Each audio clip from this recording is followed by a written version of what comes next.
함께 말씀 보겠습니다. 요한복음 1장 43절부터 56절까지 말씀입니다. 요한복음 1장 43절부터 51절까지 말씀 조금 길어서 한 절씩 저와 여러분이 교독하면서 읽도록 하겠습니다. 제가 먼저 43절 읽겠습니다. 이튿날 예수께서 갈릴리로 나가려 하시다가 빌립을 만나 이르시되 나를 따르라 하시니 빌립이 나다나엘을 찾아 이르되 모세가 율법에 기록하였고 여러 선지자가 기록한 그 일을 우리가 만났으니 요셉의 아들 나사렛 예수니라.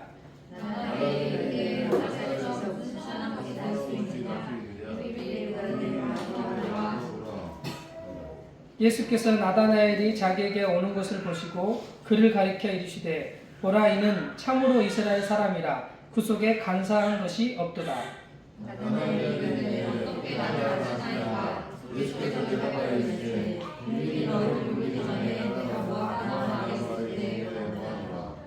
나다나엘이 대답하되 라삐여, 당신은 하나님의 아들이시요 당신은 이스라엘의 임금이로소이다.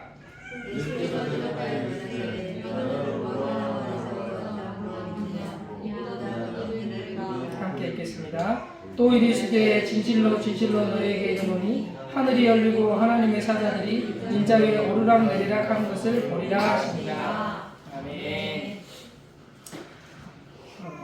더 큰 일을 보리라 라는 제목으로 말씀을 함께 나누겠습니다.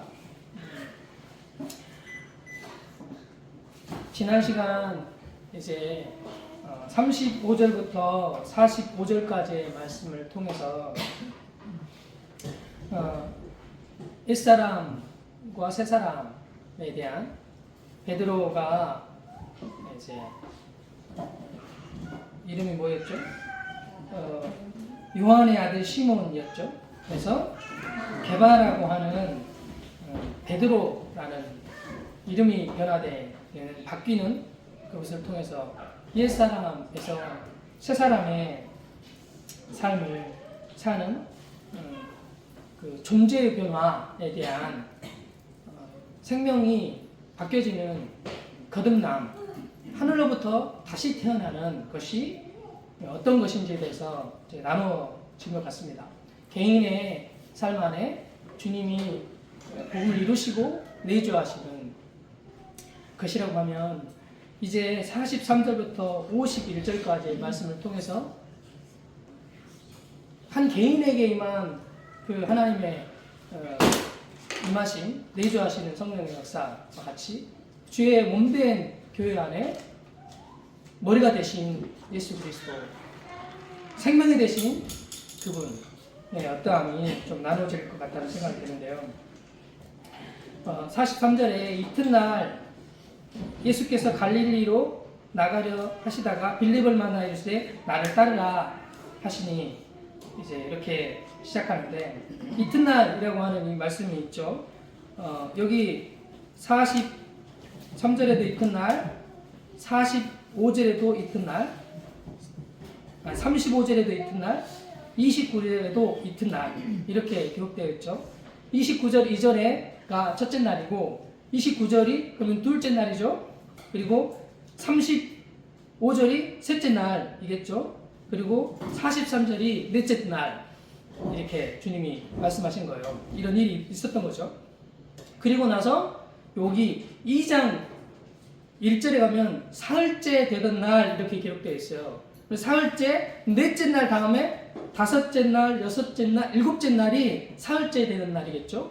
여기 총 그러니까 1일부터 7일째까지, 1일부터 7일째까지의 그 창조의 내용과 같이 주님이 그 말씀 이 요한복음 저자인 요한을 통해서 성령께서 이런 관점으로 기록하게 해주시면서 일곱째 날까지, 여섯째 날까지 하는 나라에 왕성하시고 일곱째 날 안식하셨던, 세상을 만드시고 안식하셨던 주님과 같이 여기 요한복음 첫째 날, 첫 1장에 시작하면서 빛이 있으라 하셨던 창세기 1장의 말씀, 첫날의 말씀같이 태초에 말씀이 계셨다.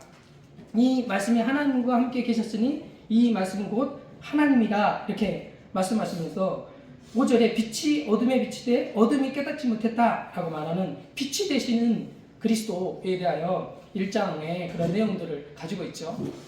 그렇게 첫째 날, 둘째 날, 셋째 날, 넷째 날, 다섯, 여섯, 일곱째 날 이렇게 6일 창조와 7일째 날에 안식하셨던 그 하나님 나라를 이루셨던 그 하나님의 어떠함을 좀 말하고 있는 내용들이 하나님 나라의 어떠함을 말하고 있는 내용이 그 요한복음에도 동일하게 기록되어 있습니다. 그래서 이튿날이라고 할 때 넷째 날 그 예수님께서 갈릴리로 가셔서 이제 빌립을 만나 나를 따르라 이렇게 말씀을 하신 거죠. 그래서 빌립은 안드레와 베드로의 한 동네의 베세다 사람이었어요.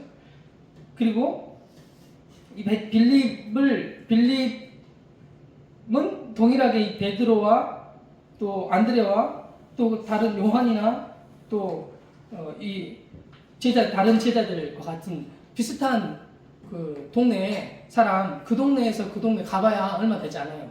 그 갈릴리 주변 마을도 걸어가도 다 갈 수 있어요. 크지 않는 그 곳이죠. 그런 곳에 사람들이었었던 거죠. 주님이 이렇게 제자를 이렇게 부르는데 뭐랄까 여러 곳에서 부를 수 있잖아요.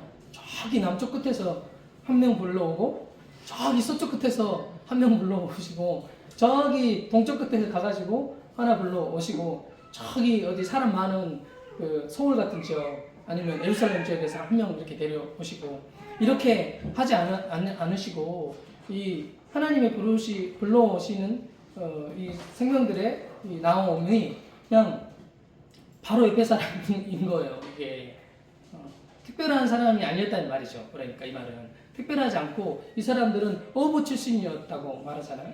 특별하지 않은 사람을 주님이 부르시는데 어떤 방식으로 부르시냐 할 때 한 생명의 이 거듭난 생명이 또 다른 생명에게 생명을 전달해서 데려오는 그런 원리와 같이 그런 생명이 전해지는 것 같이 그렇게 한 사람이 예수님을 만나서 메시아를 내가 만났다라고 말하고 그 다른 또 사람을 그에게 데리고 오는 이런 방식으로 이루어지고 있다는 거죠. 특별하지 않은 사람들을 주님이 부르신다는 거죠.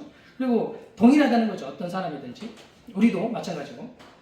그래서 45절에 빌립이 나다나엘을 찾아 이르되 모세가 율법에 기록하였고 여러 선지자가 기록한 그 일을 우리가 만났다 하면서 요셉의 아들 나사렛 예수니라 이렇게 말한 거예요. 그러니까 구약의 성경에서 기록하였고 말했던 그 메시아를 우리가 만났다라고 빌립이 이렇게 나다나엘을 찾아서 전한 거죠. 나다나엘은 좀 그 중에 친구인지 친척인지 가까운 지체인 거죠. 가까웠던 사람인데 그를 이 빌립이 찾아와서 이제 우리가 만난 메시아를 만났는데 그 메시아는 어디서 태어난 사람이었냐면 나사렛에서 태어난 사람이고 그 사람은 요셉의 아들이다 이렇게 말한 거예요. 그랬더니 이 46절에 이 나다나엘이 하는 말이 나사렛에서 무슨 선한 것이 날 수 있느냐. 그러니까 빌립이 와서 보라 이렇게 말한 거죠. 여기 나사렛이라고 하는 동네가 갈릴리 그 지방에서 조금 떨어진 아주 시골에 있는 그런 마을이 나사렛이라고 하는 마을이고 여기는 나다나엘이 말한 것처럼 무슨 선한 것이 날 수 있느냐라고 이제 말한 거죠. 이제 선지자가 날 수 없는 그런 곳이 나사렛이다. 그러니까 뭔가 벽에서 유추해 보면 뭔가 아주 천한 곳이라는 거죠. 어떤 곳이냐면 이런 곳이에요. 제가 우크라이나 선교사로 가서 좀 머문 곳이 있는데 동네가 있어요. 제가 있었던 동네는 우크라이나 그 수도에서 800km가 떨어져 있어요. 서쪽으로 800km 떨어져 있었는데 그것 중에 거기는 자카르파트라고 하는 주예요.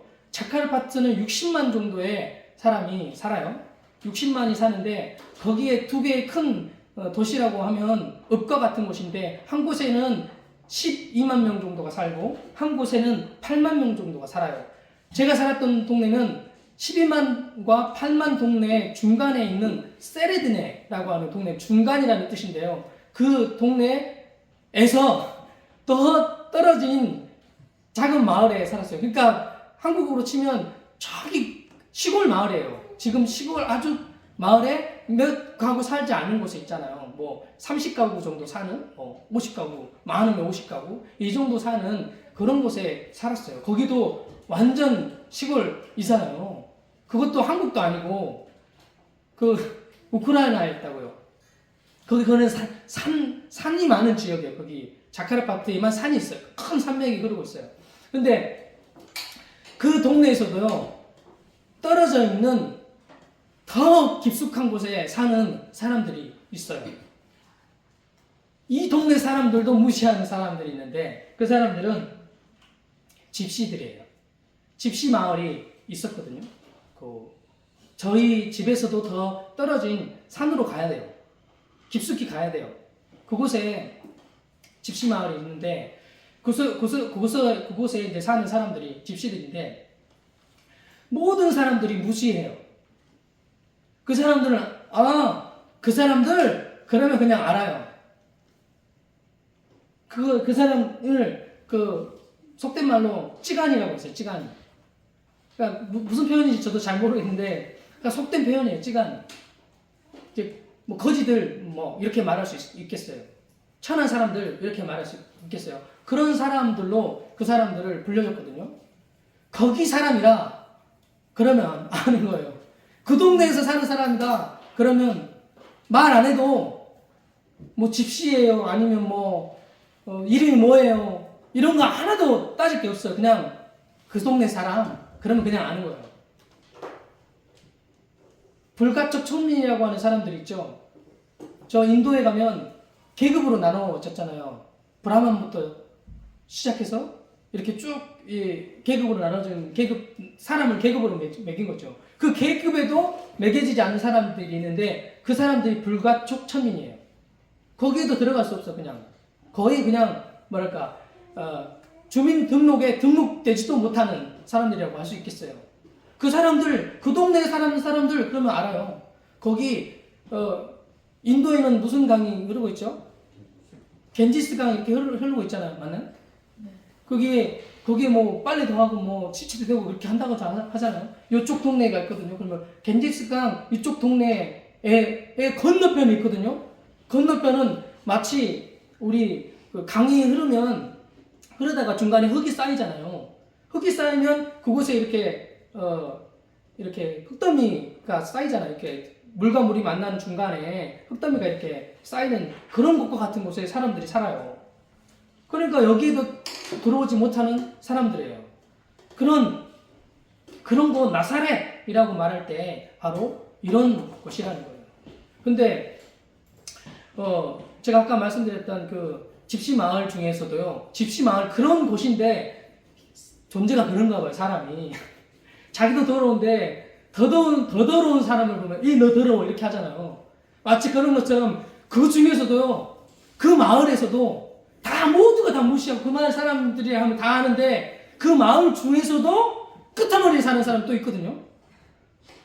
거기서 뭔 범죄를 저질렀거나 하여튼 그랬던지 그런 어떤 명분 때문에 거기 그 중앙에서도 못 살고 끝머리 중에 끝머리 사는 사람들 있거든요. 거기는 땅이요. 물이 흐르는 그 근처인데 땅이 질퍽질퍽하고 진짜 지저분해요. 그 옆에는 밭인데 말을 풀어놔서 말을 키우는 장소가 있는 곳이 있어요. 그 옆에 있는 사람인데 거기에는 한 4가구, 5가구 정도 살아요. 근데 거기 가서 제가 이제 한 친구를 만나서 이제 복음을 나누려고 하는 적이 있었고 그 친구의 집을 제가 친했던 목사님과 함께 그 친구 집을 함께 지어준 적이 있거든요. 그러니까 이런 곳이란 말이죠. 이런 곳이 바로 나사렛이라고 하는 동네였어요. 그러니까 천한 동네였다는 거죠.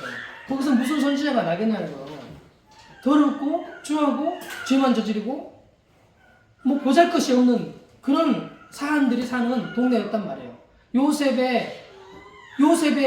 요셉도 원래 요셉은 유다 지파 사람이잖아요. 그리고 그의 집은 베들레헴이에요.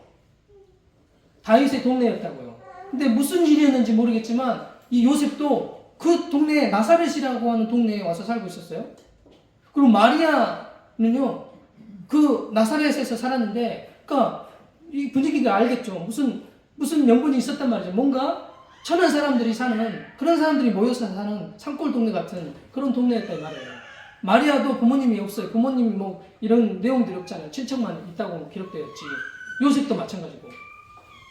그런 곳에서 태어난 사람이 이 예수예요.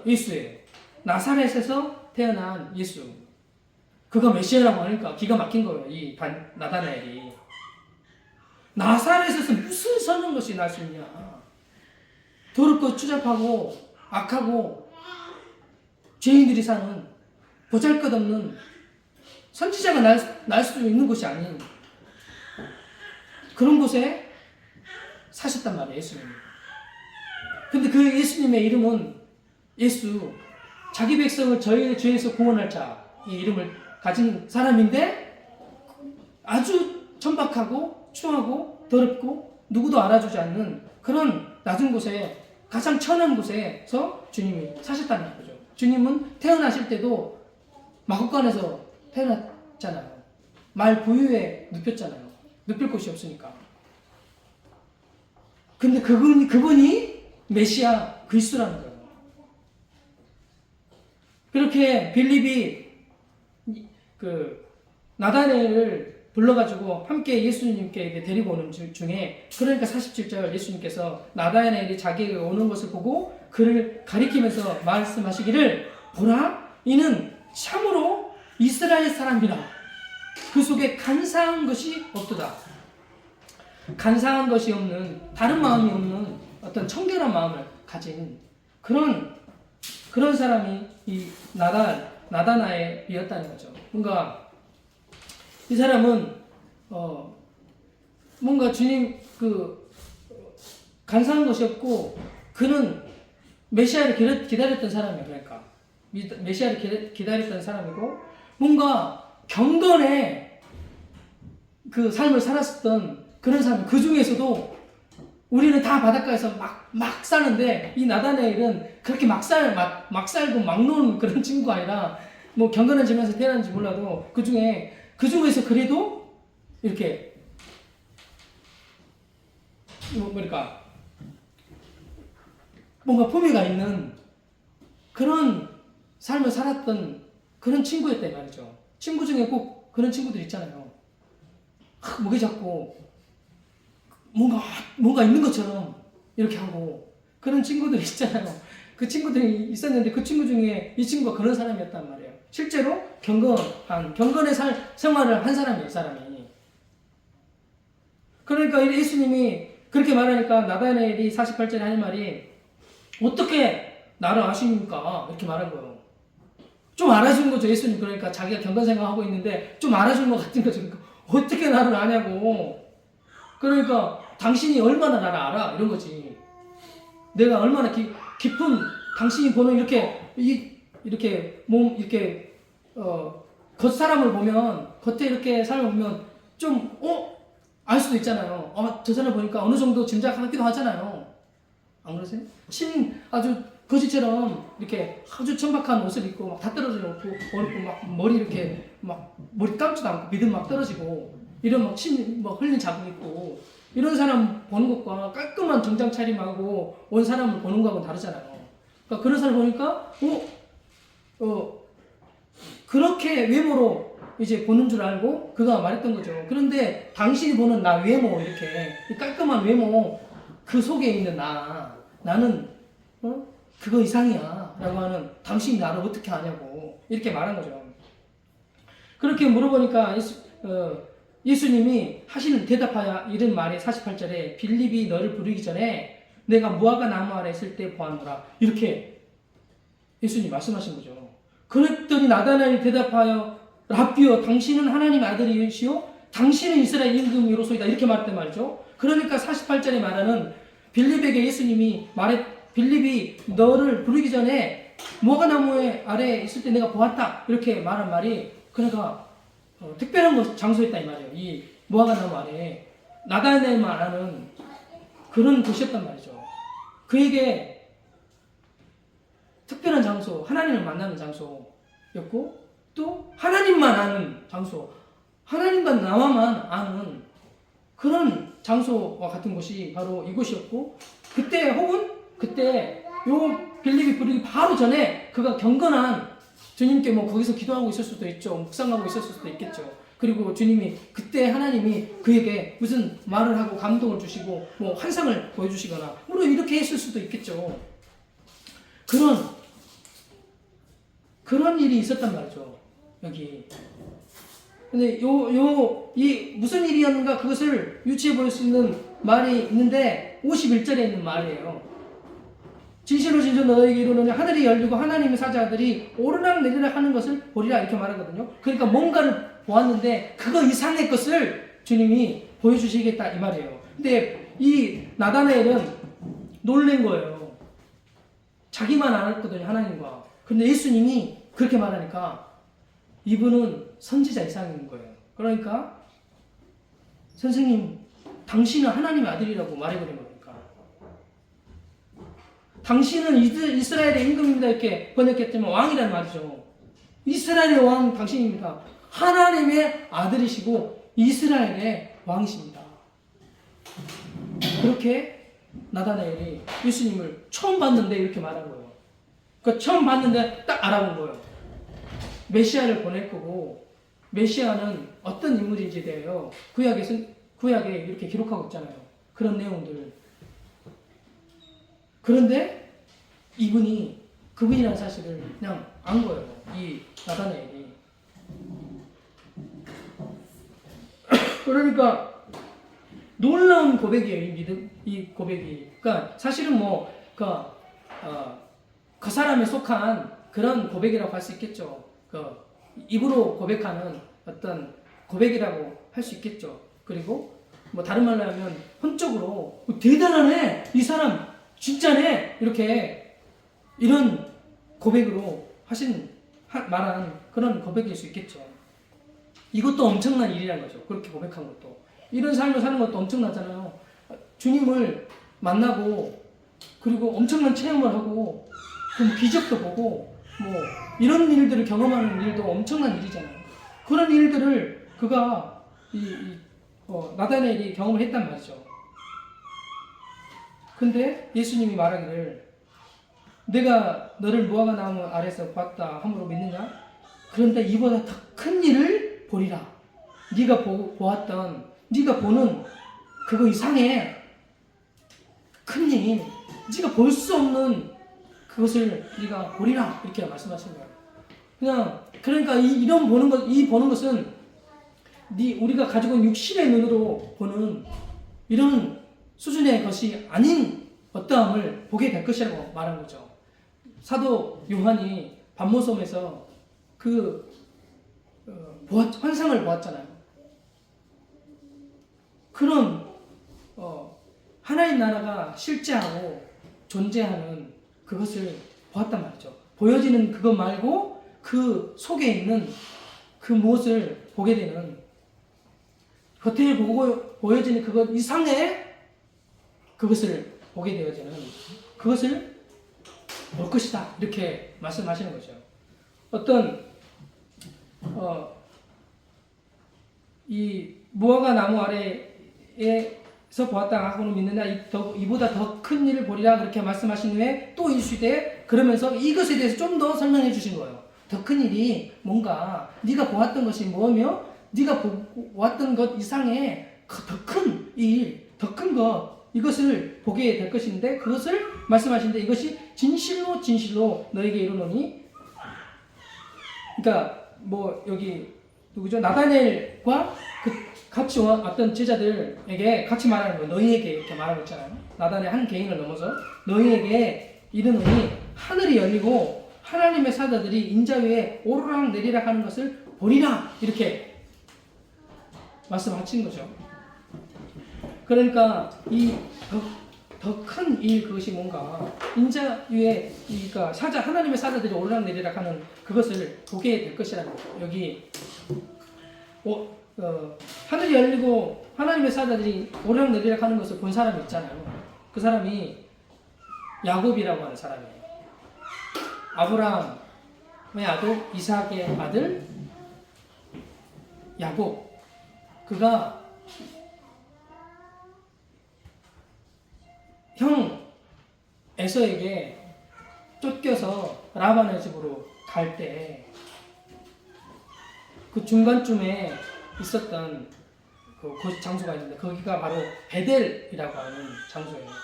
베델이라고 하는 장소인데 거기서 누웠다가 그 환상 같은 것을 본 거예요. 사다리가 있고 천사가 올라갔다 내려갔다 하는 이것을 그가 보았거든요. 그 장소 베델이라고 하는 장소는요. 그 전에 살펴보면 아브라함이 제단을 싸서 제사를 드렸던 곳이거든요. 베델이라고 하는 그 장소. 그리고 그곳은 또 이 이삭을 번제로 드렸던 그런 장소와 같은 곳이 바로 이 베델이라고 하는 곳이에요. 거기에 세워진 것이 성전이잖아요. 이스라엘 성전이 거기에 세워졌잖아요. 그런 의미가 있는 곳이 그곳인데 보여지는 성전 있잖아요. 지금 여기에도 지금 세워져 있는 성전 있잖아요. 항상 이스라엘 백성들 거기 가서 제사를 드려야 되잖아요. 근데 그 보여지는 그 성전 그거 이상의 것 눈에 보여지는 시각으로 보여지는 성전 그 이상의 것을 보게 해 주시겠다는 거예요. 그것이 뭔가요? 그것이 우리 안에 주님이 십자가로 다 이루시고 그리고 우리 안에 내주하시는 주님이 우리를 성전 삼으시는 그 이잖아요. 근데 한 개인을 성전 삼은 이상으로 너희 우리를 함께 한 몸 되게 해주시는 그 성전 삼으시는 그 일을 보게 해주시겠다는 거예요.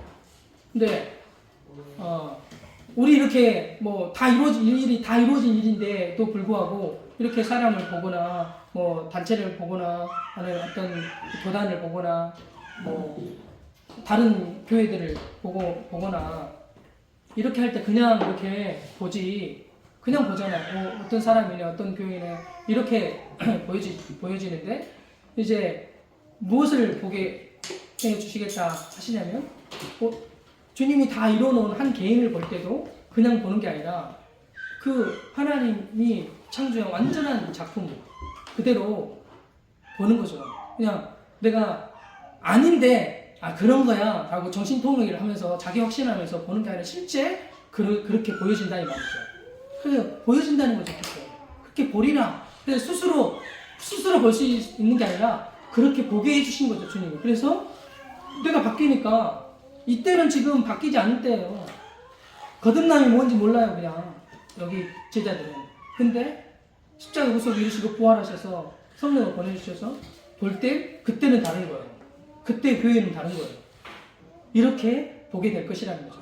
한 개인을 그렇게 보게 될 뿐만 아니라 교회를 볼 때도 그런 눈으로 바라보게 되어지는 그런 일을 하시겠다는 거예요. 전혀 새로운 눈으로 보게 해주시는 더 큰 일을 보게 해주실 거다. 이렇게 말씀하시는 거예요. 지금까지 우리 개인도 사람을 바라볼 때 저도 믿음을 써가지고 자기 확신 정신통일과 같이 창세성 없습니다. 아닌 것 같은데 아닌 것 같은데도 불구하고 주님이 진리가 그렇다고 하니까 주님이 그렇다고 말씀하시니까 당신이 언약입니다. 이렇게 진짜 제가 그렇게 했어요. 나는 진짜는 아닌 것 같아. 나는 아닌 것 같은데 진리가 그렇게 말하니까 뭐 느낀 감정 이런 것에 들을 거 아니잖아. 진리에 들여야지. 그래서 이렇게 했다고요, 진짜. 그리고 교회를 볼 때도, 단체를 볼 때도 그렇게 했다니까요. 야, 우리는 그리스도의 몸대 한 몸 된 교회야. 팔다리 역할이 다 있잖아. 거기는 거기 역할을 하는가 보지. 그렇게 보면 이렇게 느낀 감정 이런 건 아닌데 믿음을 써가지고 이렇게 그런 겁니다. 이렇게 말한 거예요. 근데 그게 아니고 이런 게 아니고 실제 그렇다고, 실제 사실이라고. 이게 사실이라고. 사실인 것이 사실로 알게 되어지니까 그렇게 보게 되어지는 거예요. 그렇게 보여진다 이 말이죠. 그러니까 그렇게 보게 되어지는 것은 저절로 되는 거예요. 그러니까 저절로 되는 거예요. 그러니까 내가 애써가지고 이렇게 하는 게 아니라 저절로 그렇게 보여지는 걸 어떻게 하냐? 사랑스러워 보이는 걸 어떻게 하냐고. 어떤 분이 저한테 이런 이제 말 한 적이 있는데, 어떤 사람을 볼 때는 좀 이렇게 그렇게 사랑스럽게 보지 않았나 봐요. 근데 그 사람을 볼 때는 눈동자에 하트가 그려지게돼요. 그런데 사실은 그 사람이 뭐 별로 잘한 것도 없어요.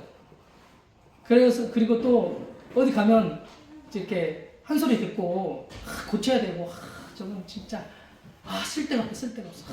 진짜 고달파 이런 사람인데 이상하게 그러니까 제가 보니까 그냥 보기만 해도 예쁜 거예요. 그냥 그런 거라는 거죠. 보면 더 예쁜 걸 어떻게 하냐고, 그거를. 그렇게 저절로 되잖아요. 그 시야를 볼 때. 뭐 힘쓰세요? 뭐 애써가지고 믿음을 쓰세요? 아닌데, 그런 게 아니라, 그냥 보는데 그냥 좋아. 그냥 막 신경이 나다가도 저희 우리 아내도 보니까 막 신경이 내거든요. 근데 시야가 이렇게 한 건 없어. 그냥 있는 거야, 그냥. 근데 시야를 보는 순간, 아이고, 예뻐라! 이렇게 된다니까요. 저절로 되는 거예요. 그런 것처럼, 이렇게, 그 사람을 볼 때 그렇게 보인다고. 그 일을, 더 큰 일을 보게 하여 주실 것이라고 하는 것이 그것이라는 거죠. 엄청 제자들이 저기 예루살렘 성전으로 엄청나지 않냐고, 이거 화려하지 않냐고 이렇게 제자들이 말하니까 예수님이 하시는 말씀이 돌 하나도 돌 위에 얹어지 않고 다 사라져 버릴 거라고 이렇게 말씀하셨거든요. 그냥 우리가 보는 것은 그런 거라는 거죠. 보여지는 화려하고 크고 대단하고 이런 거. 근데 그 속에 있는 그것은 보지 못하는 거죠. 여기 나사렛이라고 하는 동네에 예수님이 나셨는데 나사렛에서 무슨 선한 것이 날 수 있겠냐고. 별것 아닌 동네에 메시아가 나신 거죠. 엄청난 거지. 그걸 보는 것이 엄청난 일이잖아요. 볼 수 없는 건데 보여지는 그거. 이들을 통해서, 제자들을 통해서 뭘 하겠냐. 예루살렘에 갈릴리 어부 출신의 보잘것없는 이 사람 통해서 뭘 하겠냐. 하지만 예수님이 말씀하시기를 내가 이 믿음의 고백 위에 내 교회를 세우시겠다고 마태복음 16절에 17절에 이렇게 말씀하시잖아요.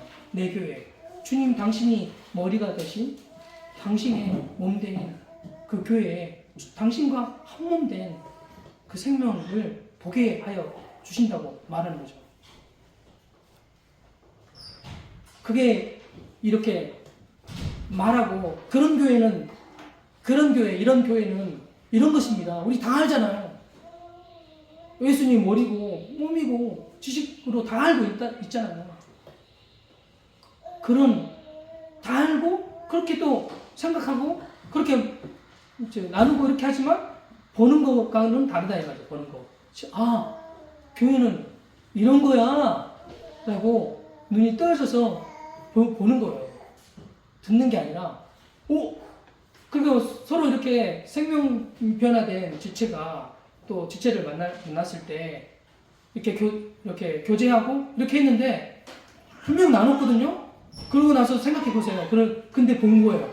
아, 이게 교회야. 함께 존재하면서 그 교회가 어떤 것인지 본 거예요. 그러니까 이 눈으로 봤단 말이 아니라 그건 보여진 거예요. 그게 그렇게. 그리고 교회가 만났을 때 연합된 생명된 교회는 이런 거야 라고 본 거예요. 그러면 또 보고 싶잖아요. 그런 하나님의 행하신 그 일들을 볼 때 또 하나님이 그것을 행하신 것을 보고 싶잖아요. 그게 영광이잖아요. 영광. 그 존재가 존재다운 영광. 그러니까 교회가 그 영광스러운 그런 교회라는 거죠. 그런 교회로 주님이 우리를 지으시고 한 몸으로 이렇게 엮어주시는 그 일을 주님이 하셨다는 거죠. 그 일을, 큰 일을, 이 일을 주의 생명된 예수 그리스도가 머리로 한 그 교회를 넌 보게 될 거야 라고 말씀하고 있는 거예요. 하늘을 오르락내리락 하는 그 일을 보게 될 거라는 거예요. 진정한 생명의 교제가 있는 이것을 보게 될 것이라는 거예요. 다른 말로 교통이라고 하잖아요. 진리 안에서 함께 이 교제가 있는 내 안에 계신 성령과 너 안에 계신 성령, 같은 성령이신데 함께 교통하고 그렇게 저절로 당신의 교회가 세워지고 사랑 가운데서 든든히 서가는 그런 교회, 이것을 보게 될 것이라는 거죠. 그게 사도행전을 시작하면서 그 일이 실제로 그들에게 보여졌잖아요. 와, 이거였어? 라고 그들이 보고 그 생명된 교회의 어떠함을 누렸던 것이 바로 제자들이었다는 거죠. 그 삶이 우리에게도 동일하게 있다는 거예요. 그 생명이라는 거예요. 우리가 전에 보았던 그것도 엄청났는데, 그런데 더 큰 일을 보게 되는 하나님의 몸된 교회의 영광을 보며 누리게 되는 그 일을 주님이 허락해 주시겠다는 거예요. 그리고 그렇게 만나면 교회와 지체와 또 다른 지체들을 만날 때 그 생명의 교제가 있게 되어지는 이것을 누리게 해 주시겠다는 거죠. 그 축복된 삶이 우리의 삶인 것을 또 선포하며 함께 기도함으로 나아가겠습니다. 함께 기도할 때 내 개인의 존재의 변화, 거듭남, 그리고 지체와 한몸된 교회의 거듭남과 같이 그 전의 수준의 것이 아닌 더 큰 주님의 교회의 그 영광을 보게 되어지는 그 걸음을 우리로 걷게 하여 주시고, 우리를 볼 때 나사렛에 무슨 선한 것이 날 수 있겠냐 말하는데 그 구원자가 거기서 나십니다.